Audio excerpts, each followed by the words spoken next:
Welcome to my story. ఓ స్త్రీ రేపురా. అలా కళావతి అరుపులు బయట పెరట్లోంచి వినిపించేసరికి సీత కంగారుగా రుద్రా అని అరిచేసరికి రుద్ర సారథులు కూడా ఉలిక్కిపడి లేస్తారు.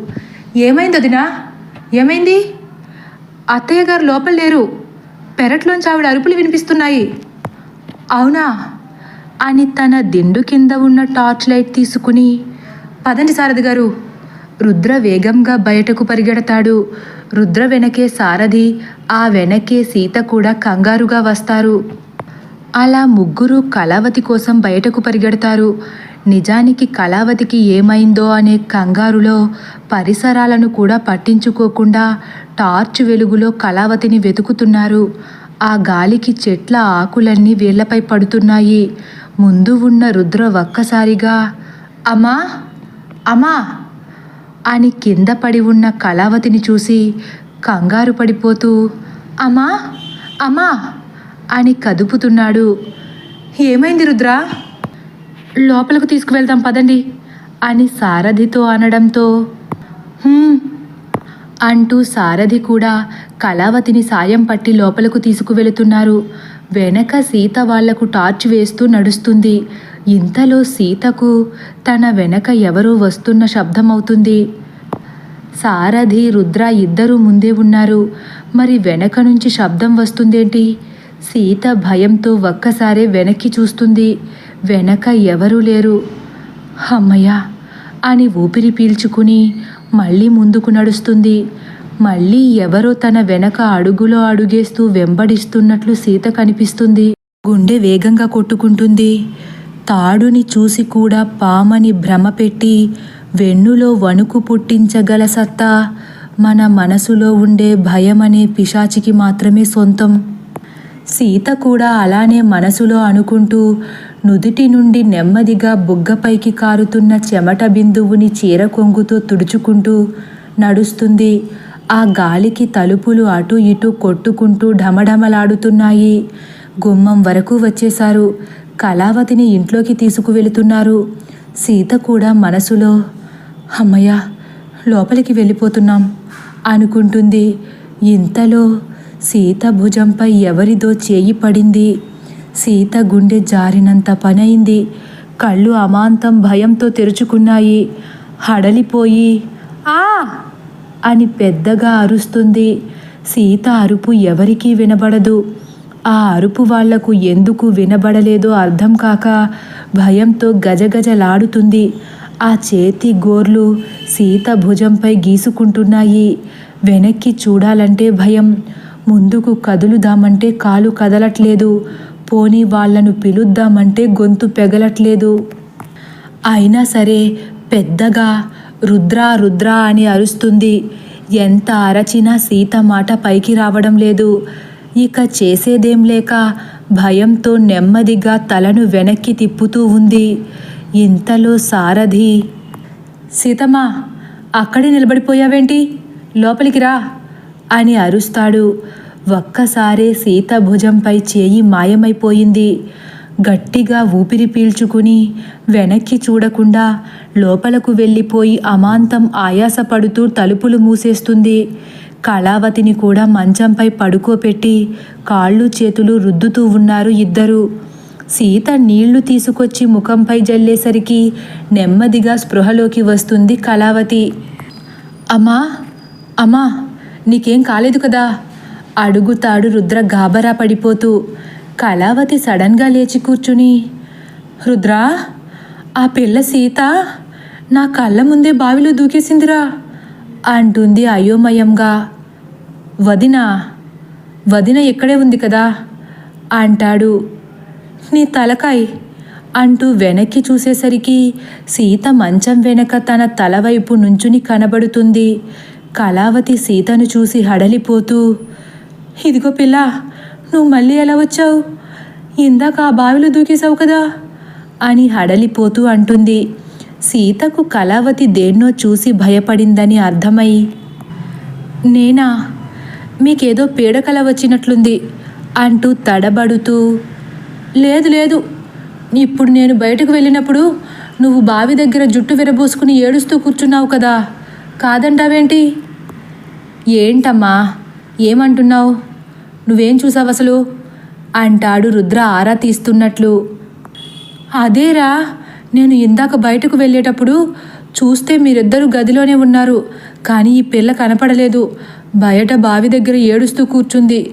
మళ్ళీ చూసేసరికి బావిపై కూర్చుని దెయ్యంలా ఊగింది. నేను బావిలో పడిపోతుందేమోనని నిన్ను పిలిస్తే వెంటనే బావిలోకి దూకేసింది.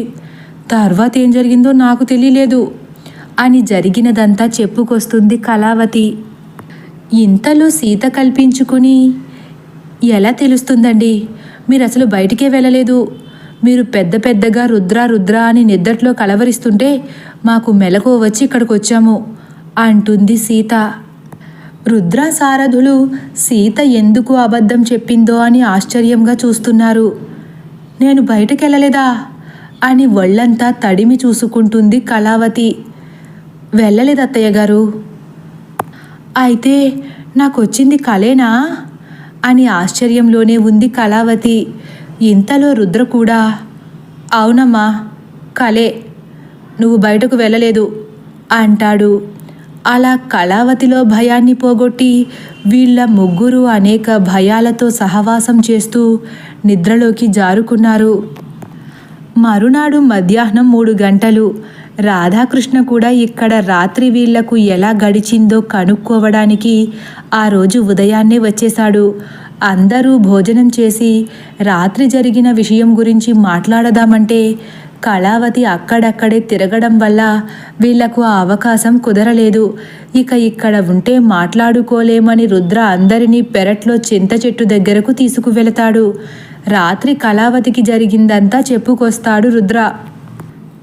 అమ్మ నిజంగానే దేన్నో చూసి భయపడి ఉండే ఉంటుంది, ఎందుకంటే అమ్మ అబద్ధం చెప్పదు అంటాడు. అవును సీత, ఏదో చూసే ఉంటారు అని సారథి అనగానే, అవును రుద్ర, అత్తయ్య గారు ఆ దెయ్యాన్ని చూశారు అని ఖచ్చితంగా చెప్పేసరికి ముగ్గురు నివ్వెరబోయి చూస్తున్నారు.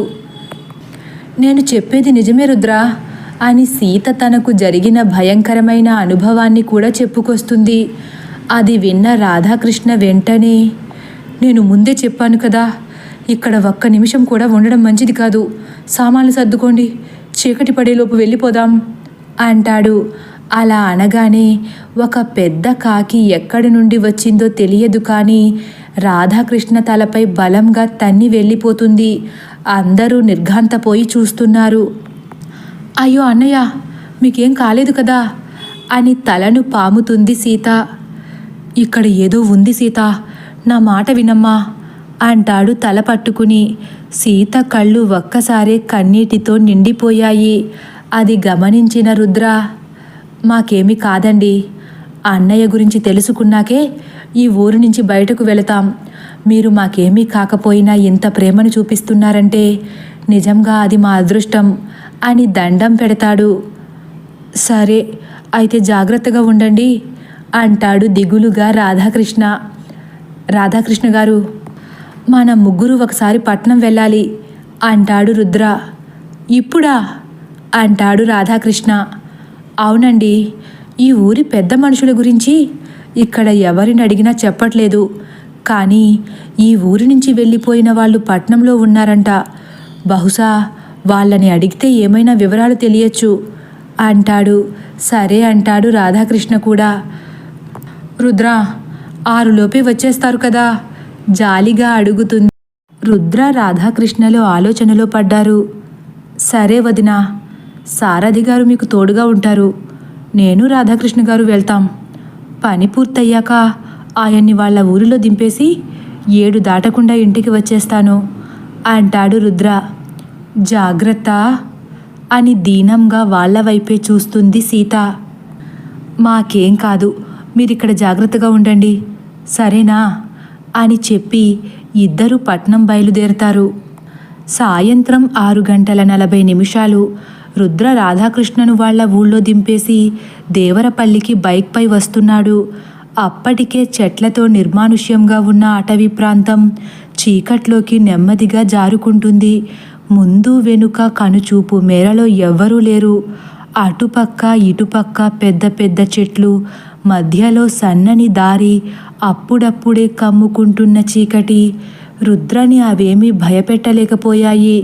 రుద్ర ధైర్యంగా ఊరి పొలిమేరలో ఉన్న మర్రి చెట్టు దగ్గరకు వచ్చేసరికి బండి అదుపు తప్పి అటు ఇటు వంకర టింకరగా కదులుతూ మర్రి చెట్టును గుద్దుకుని ఆగిపోతుంది.